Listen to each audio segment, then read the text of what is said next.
नमस्कार, स्वागत है बच्चों सभी का एक बार फिर से। तो क्लास जो इस टाइम रहने वाली है, ये क्लास होगी बच्चों ईवीएस की। तो आज हम यहाँ पे बहुत ही इंपॉर्टेंट टॉपिक करने वाले हैं। टॉपिक का नाम रहेगा टॉपिक का नाम रहेगा बायोडाइवर्सिटी। व्हाट इज बायोडाइवर्सिटी, पहले तो ये बात समझना। ठीक है।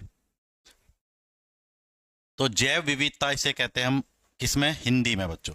और इंग्लिश में कहते हैं बायोडाइवर्सिटी। तो जैव विविधता का मतलब क्या होता है? ठीक है, जैव का मतलब तो जीवित प्राणी। ठीक है, जैव का मतलब जीवित प्राणी जिनमें प्राण हो। और डाइवर्सिटी का मतलब है वैरायटी। डाइवर्सिटी का मतलब क्या है? वैरायटी। जब किसी स्थान पर बहुत ज्यादा अलग अलग प्रकार के जीव जंतु रहते हैं तो हम कहेंगे वहां पे बायोडाइवर्सिटी ज्यादा है। और अगर किसी स्थान पर जो जीव जंतु रहते हैं वो एक ही प्रकार के हैं, ज्यादा प्रकार के नहीं है, तो हम कहेंगे वहां पे डाइवर्सिटी क्या है? कम है। तो डाइवर्सिटी का मतलब है वैरायटी। डाइवर्सिटी का मतलब है अलग अलग प्रकार के जीव जंतु। जैसे मान लो मैं दो जगह ले लूं, एक जगह ए है और एक जगह बी है। और मैं कह रहा हूं दोनों का एरिया बराबर है, दोनों का एरिया मान लो बराबर है। ठीक है। अब ए जो जगह है यहाँ पे अलग अलग प्रकार के जीव रहते हैं, कुछ भी मान लो, कुत्ता रहता है। ठीक है, कुत्ता रहता है, बिल्ली रहती है। कुत्ता, बिल्ली, बंदर, घोड़ा, गाय, गधा, खच्चर, सब रहते हैं। ठीक है, जीव जंतु, पेड़ पौधे बहुत सारे हैं। और दूसरी जगह ये, यहाँ दूसरी जगह बी, यहाँ पे केवल कुत्ता कुत्ता है। कुत्ता और बिल्ली है और कुछ नहीं है, कुत्ता और बिल्ली है। तो आप देखोगे कि एरिया तो दोनों बराबर है, लेकिन आप देखोगे 20 स्थान पर जीवों की संख्या के अंदर वैरायटी कम है, केवल दो ही प्रकार के जीव है, कुत्ता और बिल्ली। तो आप कहोगे सर यहाँ पे बायोडाइवर्सिटी कम है और यहाँ पे बायोडाइवर्सिटी ज्यादा है। अब आप बताओ बायोडाइवर्सिटी बच्चों कहाँ पे ज्यादा होगी? जीव जंतु अलग अलग प्रकार के कहाँ पे रहेंगे? जहां का एनवायरमेंट उनके लिए सूटेबल हो। आप देखो रेगिस्तान के अंदर जाओगे तो जीव जंतुओं के लिए वहां का एनवायरनमेंट इतना सूटेबल नहीं है, तो रेगिस्तान में बहुत कम जीव जंतु आपको मिलेंगे जो सरवाइव कर पाएंगे गर्मी में, वही मिलेंगे। इसी प्रकार आप पोलर क्षेत्र में चले जाओ, ध्रुवीय क्षेत्र में चले जाओ, जहां पे ठंड बहुत ज्यादा होती है, वहां का एनवायरनमेंट भी सभी जीवों के लिए सूटेबल नहीं है, तो वहां पे भी बायोडाइवर्सिटी आपको कम मिलेगी। तो बायोडाइवर्सिटी वहां पे ज्यादा मिलेगी जहां पे उचित सूर्य का प्रकाश आता हो, उचित मात्रा में आपकी बारिश हो, पेड़ पौधे सब कुछ हो, तो वहां पे बायोडाइवर्सिटी ज्यादा होगी। बायोडाइवर्सिटी का मतलब केवल जीव जंतुओं से नहीं है, पेड़ पौधों की से भी है बच्चों। ठीक है। तो बायोडाइवर्सिटी सबसे ज्यादा बच्चों जो आपका उष्णकटिबंधीय घास के मैदान है, भूमध्य रेखा के आसपास का एरिया है, वहां पे सबसे ज्यादा बायोडाइवर्सिटी पाई जाती है। ठीक है। तो बायोडाइवर्सिटी समझ गए होंगे सभी। अब जैव विविधता शब्द का प्रयोग सर्वप्रथम आर्थर हैरिस, ये व्यक्ति है, इन्होंने जैव विविधता शब्द का प्रयोग सबसे पहले किया था 1916 में। तो अगर आपसे एग्जाम में ये पूछ ले बायोडाइवर्सिटी वर्ड का प्रयोग सबसे पहले किसने किया था, तो आंसर आएगा आर्थर हैरिस ने किया था सर। ठीक है। और आर्थर हैरिस कौन थे? अमेरिका के वनस्पति शास्त्री थे, यानी वनस्पति विज्ञान से वो रिलेटेड थे बच्चों। ठीक है। जैव विविधता शब्द प्रथम बार 1985 में वाल्टर जी रोसेन द्वारा गढ़ा गया था। ठीक है। तो इसको किसने गढ़ा था? 1985 में वाल्टर जी रोसेन द्वारा गढ़ा गया था। उसके बाद है गढ़ा गया था और सबसे पहले यूज किया गया था। गढ़ा गया का मतलब ये है कि मोर डिटेल, मतलब इसने बताया था कि बायोडाइवर्सिटी का मतलब एक्चुअल में क्या है, अच्छी तरह से डिफाइन किया था। गढ़ा गया था, ये मतलब है। ठीक है। अब देखो, जो बात मैंने तुम्हें बताई, जैव विविधता, उष्णकटिबंधीय प्रदेश। उष्णकटिबंधीय प्रदेश कौन से हैं बच्चों? ये हमारी पृथ्वी है, पृथ्वी के बीचों बीच में भूमध्य रेखा है। भूमध्य रेखा पर सूर्य की किरणें आपको पता है सीधी पड़ती है, तो यहाँ पे बारिश वगैरह ज्यादा होती है। इसीलिए भूमध्य रेखा के आसपास का एरिया जो है बच्चों, इसको उष्णकटिबंधीय प्रदेश कहते हैं। ठीक है। डिग्री के हिसाब से एग्जैक्ट हम बायोस्फीयर पढ़ेंगे, वहां मैं तुम्हें बताऊंगा। तो भूमध्य रेखा के जो आसपास का एरिया है, यहाँ पे धूप भी सही पड़ती है और बारिश भी बहुत ज्यादा होती है, इसलिए सबसे ज्यादा पेड़ पौधे यहीं पे है। और पेड़ पौधे सबसे ज्यादा यहाँ है, तो जीव जंतुओं की वैरायटी भी सबसे ज्यादा यहाँ है। तो सबसे ज्यादा बायोडाइवर्सिटी कहाँ मिलेगी? भूमध्य रेखा के आसपास मिलेगा। उष्णकटिबंधीय घास के, उष्णकटिबंधीय जो क्षेत्र है उनको हम भूमध्य रेखा के आसपास के क्षेत्र को कहते हैं। ठीक है। अब ये कह रहा है जैसे जैसे हम ध्रुवीय प्रदेशों की ओर बढ़ते हैं तो प्रजातियों की विविधता कम हो जाती है। तो जैसे जैसे हम क्या करते हैं, किसकी पोल की तरफ जाएंगे, यहां से हम पोल की तरफ जाएंगे, तो जो विविधता है, वैरायटी है, ठीक है, डाइवर्सिटी है, वो कम हो जाएगी, लेकिन जीवधारियों की संख्या बढ़ जाएगी। जीवधारियों की संख्या बढ़ जाएगी मतलब जीवधारियों की संख्या तो बढ़ेगी, मतलब एक ही प्रकार के बहुत सारे जीव मिलेंगे, लेकिन डाइवर्सिटी कम हो जाएगी। इतनी बात ओके है? अब देखो आगे। जैव विविधता के स्तर, लेवल बच्चों। लेवल किसके? बायोडाइवर्सिटी के। बायोडाइवर्सिटी के लेवल कौन कौन से हैं? तो बायोडाइवर्सिटी तीन प्रकार से हम तीन लेवल पे बायोडाइवर्सिटी की बात कर सकते हैं। किस स्तर पे बायोडाइवर्सिटी हो सकती है? अनुवांशिक विविधता, जेनेटिक बायोडाइवर्सिटी। अनुवांशिक विविधता का यह मतलब है बच्चों, अनुवांशिक विविधता का यह मतलब है कि एक ही जीव की अलग अलग नस्ल, ठीक है, एक ही प्रजाति में विभिन्न जीवों के जीनों में होने वाले परिवर्तन से जो विविधता होती है उसे कहते हैं। एक ही जीव है लेकिन उनके जीनों में थोड़ा थोड़ा चेंज है, तो अलग अलग वैरायटी हो जाएंगी। जैसे मान लो कुत्ता है और कुत्ते की भी अलग अलग वैरायटी है, जर्मन शेफर्ड है और पमेरियन है, ठीक है, बुलडॉग है, बहुत सारे कुत्तों की वैरायटी है। तो एक ही जाति के जीवों के बीच में जो वैरायटी होती है, इस प्रकार की विशेषता को कहते हैं अनुवांशिक विविधता। अनुवांशिक विविधता इंसानों के अंदर, जैसे इंसान की भी बात करेंगे तो इंसान भी सारे एक जैसे नहीं होते, ठीक है। अफ्रीका की तरफ चले जाओ तो उनकी बॉडी की बनावट अलग है, ठीक है।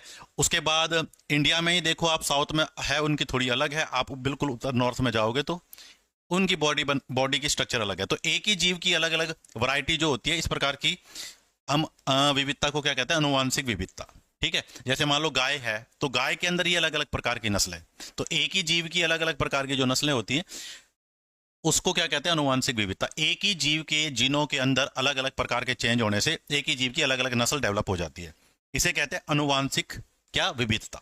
इतनी बात समझ आई आपको? उसके बाद है बच्चों प्रजातीय विविधता।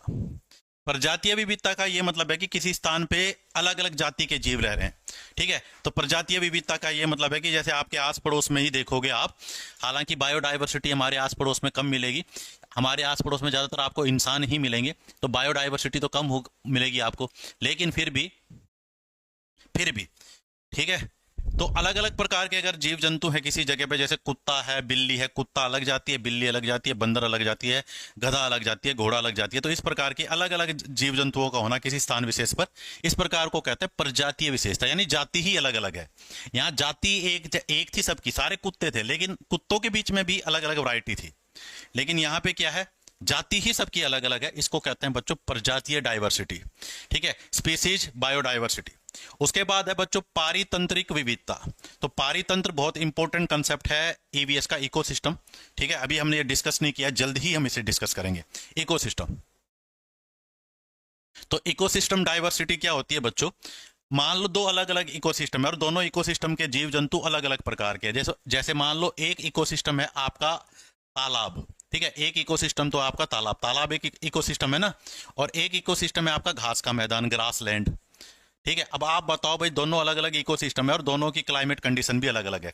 तो तालाब जो इकोसिस्टम है हमारा, जलीय इकोसिस्टम है, तो इसमें अलग प्रकार के जीव मिलेंगे आपको। इसमें आपको क्या मिलेगा भाई? आपको मछली मिलेगी, मेंढक मिल जाएगा, कछुआ मिल जाएगा, यानी जलीय जीव मिलेंगे। और यहाँ जो घास का मैदान है, यहाँ पे आपको स्थलीय जीव ज्यादा मिलेंगे, जो स्थल पे रहने वाले, ठीक है, सांप मिल जाएंगे, उसके बाद आपको हिरन मिल जाएगी, खरगोश मिल जाएगी, ऐसे जीव मिलेंगे। तो दो अलग अलग इकोसिस्टम के अंदर अलग अलग जीवों का होना ही आपका पारितंत्रिक विविधता कहलाती है। पढ़ सकते हो, किसी स्थान विशेष के एक समुदाय के जीव जंतु व वनस्पति तथा दूसरे समुदाय के, मतलब एक इकोसिस्टम है, दूसरा इकोसिस्टम है, उनके जीवों के अंदर वैरायटी है, दोनों में इकोसिस्टम में अलग अलग प्रकार के जीव हैं, इसको कहते हैं हम आपका पारितंत्रीय विविधता। क्या कहते हैं बच्चों? इसको पारितंत्रीय विविधता, आपका इकोसिस्टम, आपकी डाइवर्सिटी। तो तीन लेवल पे हम डाइवर्सिटी की बात करेंगे। अनुवांशिकता, एक ही नस्ल है लेकिन उन नस्लों के अंदर वैरायटी है। प्रजातीय विविधता, नस्लें ही अलग अलग प्रकार की है। और पारितंत्रीय विविधता, दो अलग अलग हमारे पास एरिया है, उनके जीव जंतुओं के अंदर जो वैरायटी है उसे पारितंत्रीय विविधता कहते हैं। जैसे पानी के जीव अलग होंगे और घास के मैदान के जीव अलग होंगे, ठीक है। तो तीन लेवल पे हम बायोडाइवर्सिटी की बात करेंगे। उसके बाद अब बायोडाइवर्सिटी कितने प्रकार की होती है, ठीक है, कितने प्रकार की होती है?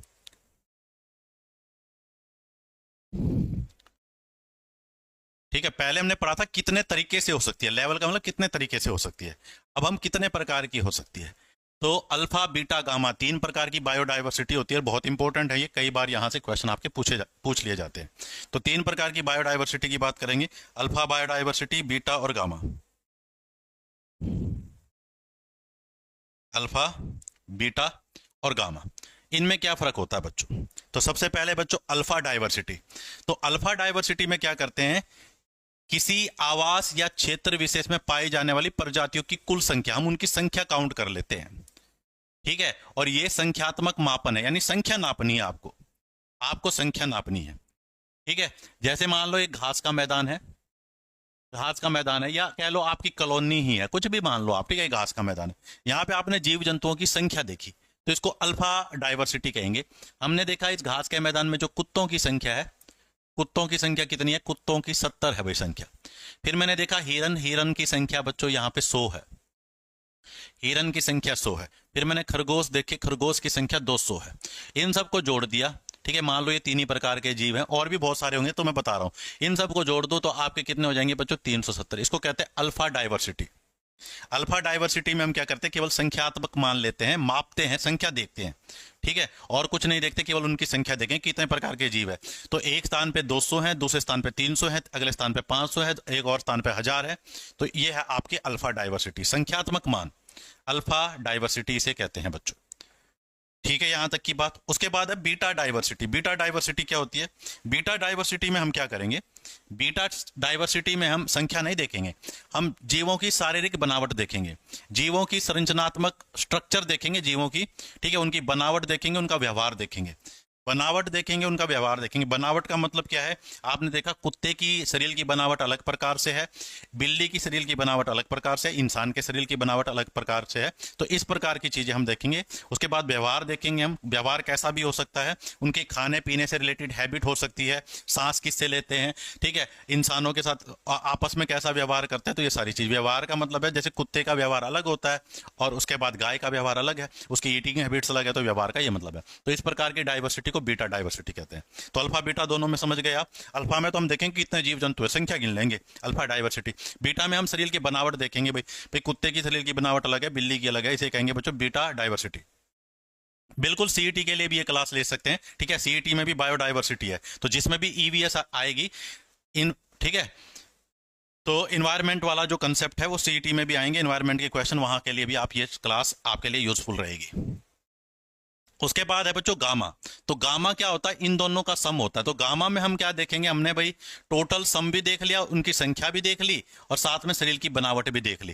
यानी गामा के अंदर, गामा के अंदर इन दोनों की विशेषता होती है, गामा के अंदर इन दोनों की विशेषता। अल्फा प्लस बीटा का कॉम्बिनेशन गामा है, अल्फा प्लस बीटा का कॉम्बिनेशन क्या है बच्चों, गामा है। तो गामा के अंदर हम क्या करते हैं बच्चों, गामा के अंदर हम संख्या भी देख लेते हैं, और उनकी बॉडी की जो बनावट है उसके हिसाब से भी हम क्या कर लेते हैं, डाइवर्सिटी कर लेते हैं। तो तीन प्रकार की बायोडाइवर्सिटी, अल्फा जहां पे हम केवल जीवों की संख्या देखेंगे, बीटा उनके शरीर की बनावट देखेंगे, और गामा हमने संख्या भी देख ली और बॉडी का जो उनकी स्ट्रक्चर है वो देख ली। तो ये तीन प्रकार की बायोडाइवर्सिटी होती है, अल्फा बीटा गामा। और तीन लेवल पे हमने बात की थी, अनुवांशिकी के लेवल पे, जाति के लेवल पे, और इकोसिस्टम के लेवल पे, ठीक है। तो लेवल और टाइप थोड़ा अलग अलग है, ये देख लेना। तो यहां से अल्फा बीटा कई बार पूछ लिए जाते हैं। अब बात आई बच्चों, एक ऑर्गेनाइजेशन की बात करेंगे हम, IUCN। IUCN बहुत इंपॉर्टेंट है बच्चों, IUCN, ठीक है, IUCN। IUCN बच्चों एक ऑर्गेनाइजेशन है जिसका काम है विश्व के अंदर बायोडाइवर्सिटी को कंजर्व करना, यानी बायोडाइवर्सिटी को बनाए रखना, या ये कह लो विश्व के अंदर जीव जंतु जो हैं उनको सुरक्षा प्रदान करना, ये इसका काम है IUCN का, ठीक है। तो शुरू में इसका नाम रखा गया था international union for the protection of nature. तो शुरू में इसका नाम रखा गया था international union for the protection of nature, यानी IUPN रखा गया था शुरू में, ठीक है। पहले IUCN नहीं था, पहले IUPN था। तो शुरू में इसका नाम क्या था, IUPN। अब 5 अक्टूबर 1948 को इसका नाम बदल दिया गया, ठीक है। तो 5 अक्टूबर 1948 को इसकी स्थापना हुई थी, भाई नाम नहीं बदला, 1948 में इसकी स्थापना हुई थी। और 1956 को इसका नाम बदलकर IUCN रख दिया। शुरू में 1948 में इसकी स्थापना हुई थी, शुरू में नाम क्या था, IUPN। IUPN की फुल फॉर्म क्या है, international union for the protection of the nature, nature को प्रोटेक्ट करने के लिए ऑर्गेनाइजेशन था, ठीक है। और 1956 में इसका नाम बदल के क्या रख दिया, IUCN। और IUCN की भी फुल फॉर्म आपको पता होनी चाहिए, ठीक है, international union for conservation of nature, international union for conservation of nature, अंतरराष्ट्रीय प्रकृति संरक्षण संघ, अंतरराष्ट्रीय प्रकृति संरक्षण संघ। तो IUCN तुमने बहुत बार इसका नाम सुना होगा, IUCN, ठीक है। तो ये एक संस्था है जिसका काम क्या है, विश्व में जीव जंतु पेड़ पौधों को सुरक्षा प्रदान करना, खास तौर पर उन जीव जंतुओं को जो विलुप्त होने वाले हैं। तो ये इसका काम है, और बायोडाइवर्सिटी को मेंटेन करना भी इसका काम है। इतनी बात समझ आई आपको। अब कुछ वर्ड है बच्चों, एक वर्ड आएगा आपका महाविविधता केंद्र, महाविविधता केंद्र, ठीक है, महाविविधता, मेगा डाइवर्सिटी सेंटर कहते हैं इन्हें, इंग्लिश में क्या कहते हैं, mega diversity centre, mega diversity centre, mega diversity centre कहते हैं इंग्लिश में, महाविविधता केंद्र। तो मैंने तुम्हें कहा था सबसे ज्यादा जीव जंतुओं के अंदर विविधता कहाँ मिलेगी, जहां पे सही बारिश आती हो, सही धूप हो, वहां पे मिलेगी। और मैंने कहा था वो भूमध्य रेखा के आसपास का एरिया है, जिसे हम उष्णकटिबंधीय क्षेत्र कहते हैं। तो उष्णकटिबंधीय क्षेत्र बहुत बड़ा है। तो उष्णकटिबंधीय क्षेत्र का वो एरिया जहां पे विविधता, जहां पे जीव जंतुओं की डाइवर्सिटी ज्यादा है, विविधता ज्यादा है, उसे कहते हैं महाविविधता केंद्र। महाविविधता केंद्र में हम केवल उष्णकटिबंध के आसपास का एरिया देखते हैं, जहां पे डाइवर्सिटी ज्यादा है। ठीक है, तो उष्णकटिबंधीय क्षेत्र जहां संसार की सर्वाधिक प्रजातीय विविधता पाई जाती है, उन्हें महाविविधता केंद्र कहते हैं। तो उष्णकटिबंधीय क्षेत्र के अंदर जो जगह आती है और उनमें जहां पे डाइवर्सिटी ज्यादा है, उन जगहों को हम क्या कहेंगे, ठीक है, महाविविधता केंद्र। जैसे आपका पूरा का पूरा आपका शहर है जहां पे आप रहते हो, लेकिन वहां पे कुछ चुनिंदा जगह ऐसी होंगी जहां पे जो घूमने लायक होंगी। ठीक है, तो इसी प्रकार आपका जो उष्णकटिबंधीय क्षेत्र है बहुत बड़ा है, लेकिन जीवों की जो डाइवर्सिटी है, जैव विविधता, 12 जगह ऐसी हैं जहां पे जैव विविधता ज्यादा है, तो इन्हें कहते हैं महाविविधता केंद्र। महा का मतलब बहुत ज्यादा विविधता है जहां पे। ठीक है, तो ये टोटल कितने हैं, 12। इनके नाम तो याद करने की आपको जरूरत नहीं, लेकिन 12 हैं, ये आपको याद रखने पड़ेंगे। तो अगर आपसे एग्जाम में क्वेश्चन पूछ लिया जाए कि महाविविधता केंद्र कितने हैं, मल्टी डाइवर्सिटी सेंटर कितने हैं बच्चों, दुनिया की बात कर रहा हूं, और मल्टी डाइवर्सिटी सेंटर केवल हम किसके पास ढूंढते हैं, उष्णकटिबंधीय क्षेत्र के आसपास ढूंढते हैं। टोटल 12 हैं बच्चों। ठीक है, इनके नाम मैंने यहां लिखे रखे हैं, Mexico, Colombia, Ecuador, Peru, Brazil, Democratic Republic of Congo, Madagascar. Madagascar एक मूवी भी है।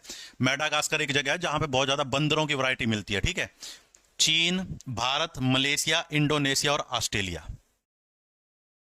यानी ये वो जगह हैं जहां पे बायोडायवर्सिटी बहुत ज्यादा है, इन्हें कहते हैं महाविविधता केंद्र। महाविविधता केंद्र केवल उष्णकटिबंधीय क्षेत्र के आसपास ढूंढे जाते हैं। नेक्स्ट है बच्चों हमारे पास IUCN, बता दिया ऑर्गेनाइजेशन है। ठीक है, उसके बाद IUCN द्वारा प्रजातियों का वर्गीकरण। ठीक है, IUCN द्वारा प्रजातियों का वर्गीकरण कैसे किया गया है ये हम देखेंगे। ठीक है, उससे पहले एक चीज और देखनी थी मुझे। हाँ, IUCN द्वारा प्रजातियों का वर्गीकरण करने से पहले पहले आप ये देख लो, रेड डाटा बुक देखो। ठीक है, तो रेड डाटा बुक बहुत इंपॉर्टेंट है बच्चों। तो रेड डाटा बुक IUCN द्वारा लॉन्च की जाती है। जो प्रकाशित कौन करता है, एक रेड डाटा बुक है बच्चों, जिसमें जितने भी विलुप्त होने वाले जीव जंतु हैं या जो विलुप्त हो चुके हैं उनके बारे में जानकारी दी गई है। ठीक है, इसको कहते हैं red data book. Red data book कहते हैं, क्या कहते हैं, रेड डाटा बुक। तो कई बहुत इंपॉर्टेंट है रेड डाटा बुक। तो आपसे 2-3 क्वेश्चन यहां से पूछे जा सकते हैं रेड डाटा बुक के बारे में। रेड डाटा बुक के अंदर क्या है, तो जो संकटग्रस्त जीव जंतु हैं या जो संकट जिनका जो पूरी तरह से विलुप्त हो गए हैं उनके बारे में जानकारी लिखी हुई है। तो रेड डाटा बुक का प्रकाशन IUCN करता है। तो IUCN अभी मैंने जो ऑर्गेनाइजेशन बताया था, international union for conservation of nature, तो ये IUCN जो ऑर्गेनाइजेशन है, अंतर्राष्ट्रीय प्रकृति संरक्षण संघ, ये इस किताब का प्रकाशन करता है बच्चों। ठीक है, जिसमें संकटापन्न पौधे और जंतु, तो जो संकटग्रस्त जो संकट में हैं, मतलब जो विलुप्त हो सकते हैं पौधे और जीव जंतु, उनके बारे में जानकारी लिख दे रखी है, और उन्हें विलुप्त होने से कैसे बचाया जा सकता है ये भी लिखा हुआ है।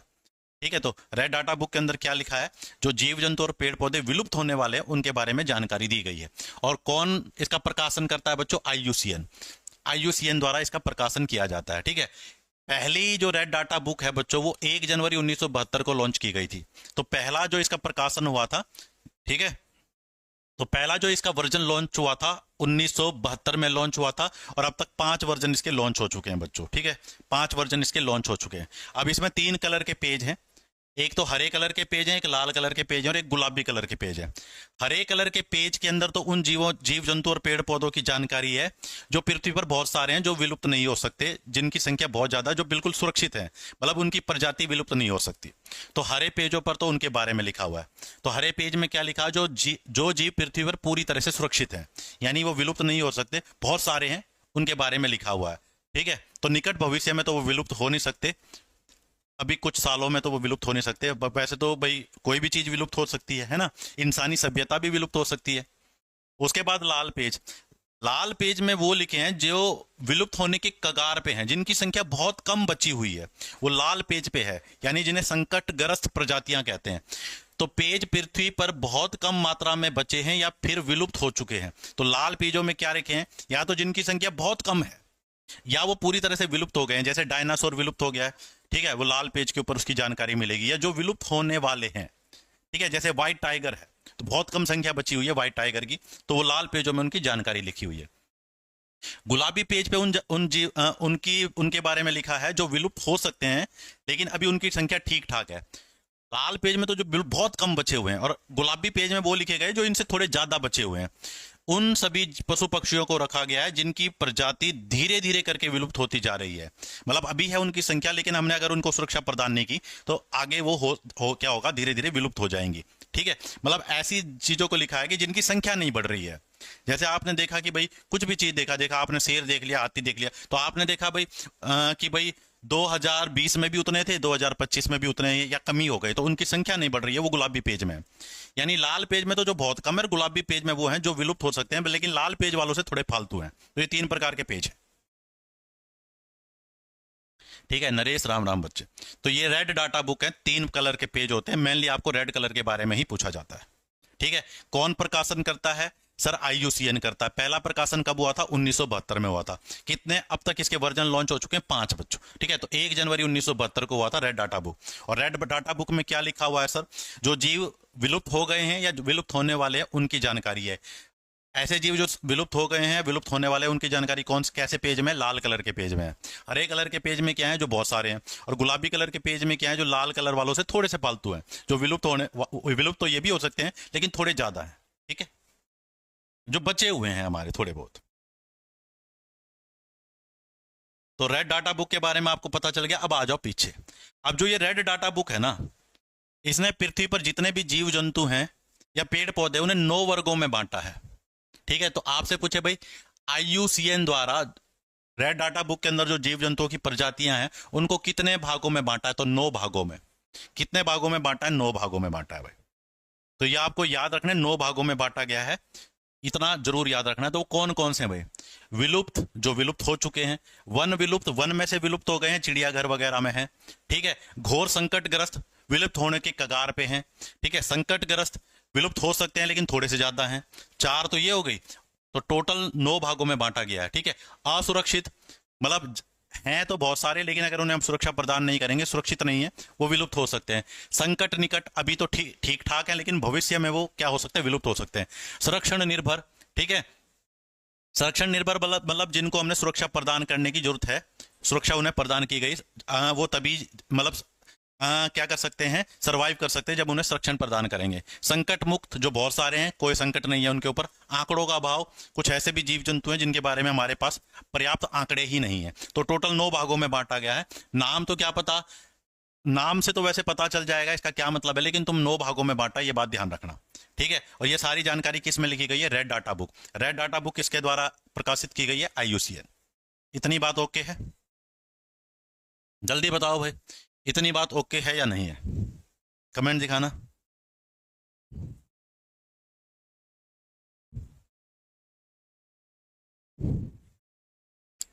ठीक है ठीक है ठीक है, शंकर कह रहा है सर ओके। तो इतनी बात ओके है, आगे चलो। ठीक है, तो रेड डाटा बुक मैंने तुम्हें बता दी। अब ये कुछ जीव जंतु हैं भाई जिनके बारे में एग्जाम में कई बार क्वेश्चन पूछ लिया जाता है। ये वो जीव जंतु हैं जो पृथ्वी पर बहुत समय पहले थे लेकिन अब नहीं है, विलुप्त हो चुके हैं। ठीक है, तो बहुत सारे हैं, मैंने 4 तुम्हें यहाँ दिखाए हैं। तो एक तो है बच्चों ये पक्षी, डोडो वर्ड, डोडो, ये कई बार पूछा जाता है, डोडो पक्षी है भाई ये, डोडो बर्ड, डोडो बर्ड कह लो, पक्षी। तो डोडो पक्षी ये पृथ्वी पर बहुत समय पहले पाया जाता है, अब विलुप्त हो चुका है भाई। डोडो अब नहीं मिलता पृथ्वी पर। ये वो जीव हैं जो विलुप्त हो चुके हैं। ये तो सभी को पता है, डायनासोर। ठीक है, डायनासोर भी क्या हो गया? विलुप्त हो गया बच्चों। ये आपकी ब्लू वेल है। ठीक है, जिसे ब्लू वक भी कहते हैं, ब्लू वक। तो ये ब्लू वक है बच्चों, ब्लू वेल या ब्लू वक। इंग्लिश में कहोगे तो ब्लू वेल हो जाएगी और ब्लू वक कहेंगे इसको। ठीक है, तो ये भी आप क्या होगी? एक्सटिंक्ट हो चुकी है, पृथ्वी पर नहीं है। और ये एक विशेष प्रकार का शेर है। ठीक है, पहले मिलता था ये। ठीक है, तो टसोनियन टाइगर है ये। और ये बच्चों ठंडे स्थानों पे मिलता था, आजकल ये विलुप्त हो चुका है। थोड़ा सा देखो, आपको थोड़ा ये जंगली कुत्ते जैसा दिखाई दे रहा है, लेकिन ये शेर था। ठीक है, तो ये भी अब एक्सटिंक्ट हो चुका है। ठीक है, सबसे ज्यादा आपको इस डोडो बर्ड के बारे में पूछा जाता है, याद रखना, कई बार एग्जाम में क्वेश्चन पूछा गया है। और या ये ब्लू व्हेल है, ठीक है, या ब्लू वक, इसके बारे में भी पूछा जाता है। तो ये विलुप्त हो चुके हैं।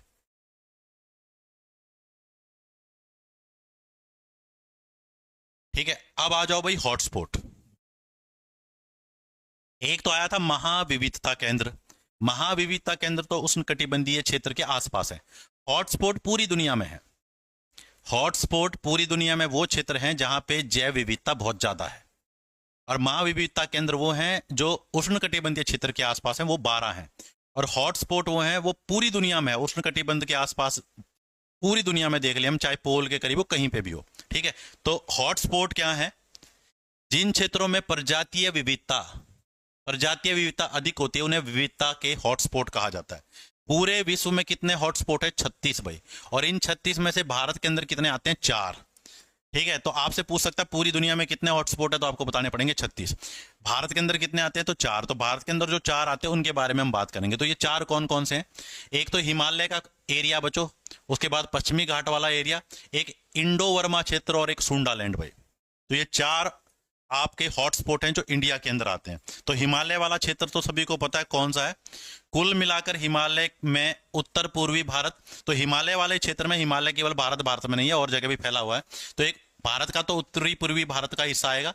भूटान, नेपाल के मध्य तथा पूर्वी हिस्से इसमें सम्मिलित हैं बच्चों। कौन से वाले क्षेत्र में? हिमालय क्षेत्र में। ठीक है, हिमालय में लगभग 163 संकटग्रस्त प्रजातियों की मेजबानी करता है।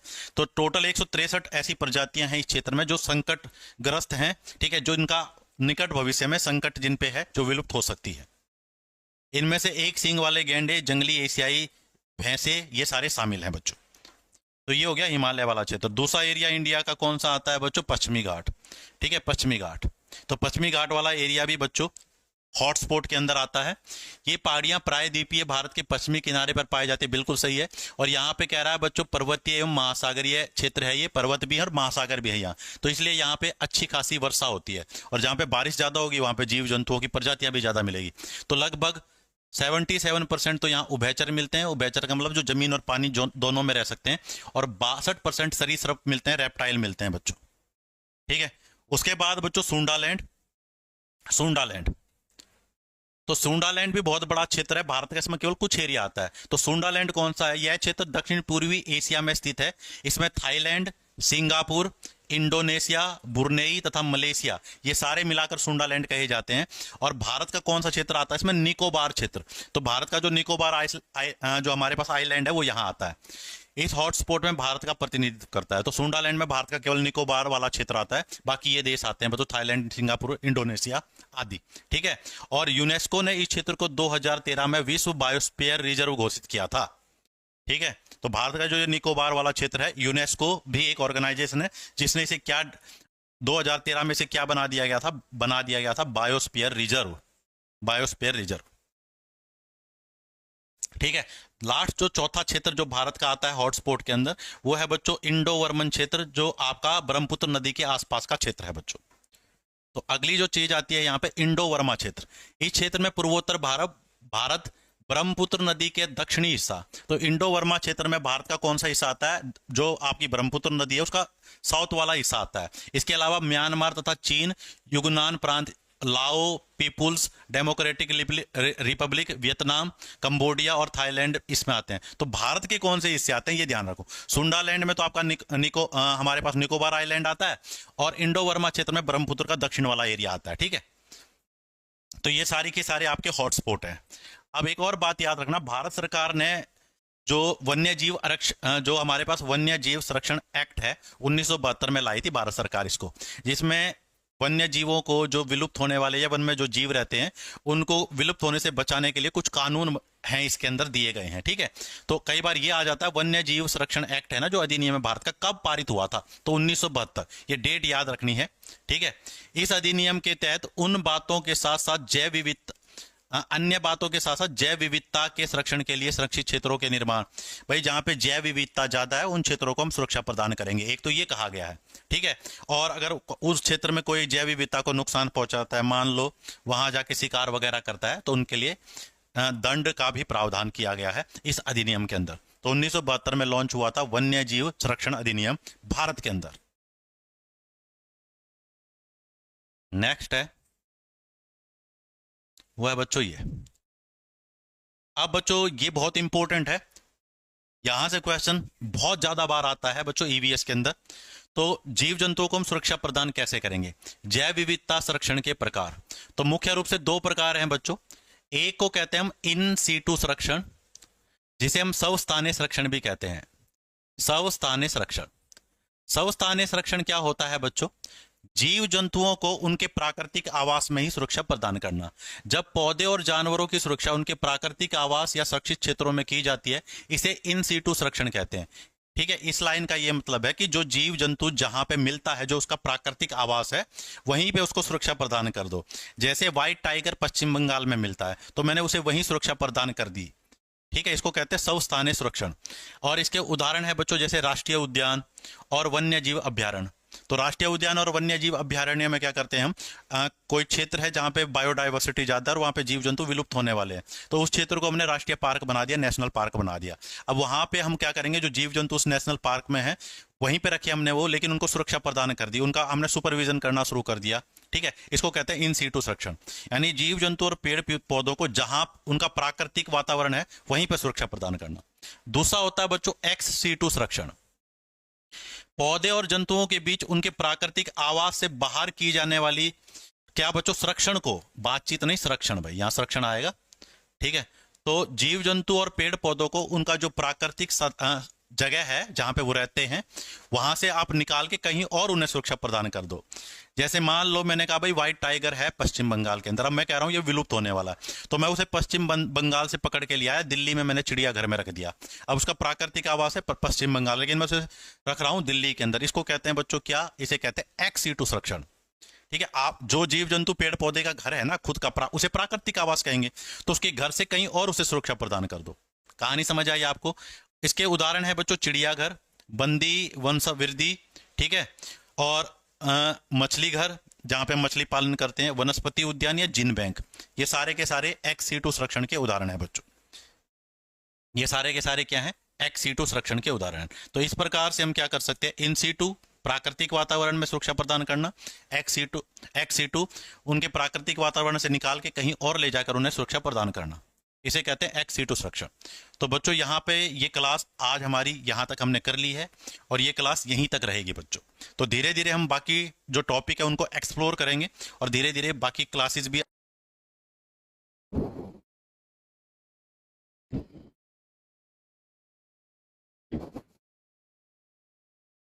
तो यहाँ तक हमने कर लिया, किसी को कोई दिक्कत हो तो भाई बताओ।